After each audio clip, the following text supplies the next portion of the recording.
بسم اللہ الرحمن الرحیم۔ السلام علیکم۔ انہیں ہمیشہ مد نظر رکھیں۔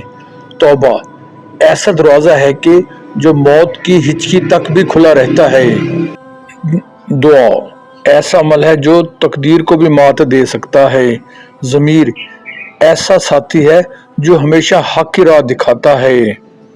سوچ سمجھ کر زندگی گزارو، کیونکہ جو آج مٹی کے اوپر کرو گے کل مٹی کے نیچے اس کا حساب بھی دینا پڑے گا۔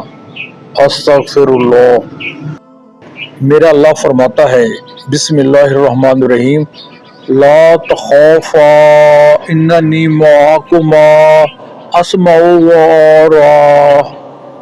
ڈرو مت، میں تمہارے ساتھ ہوں، ہر بات سن رہا ہوں اور دیکھ رہا ہوں۔ سورہ طٰہٰ آیت مبارک 46۔ Please subscribe my YouTube channel Rana Waheed G.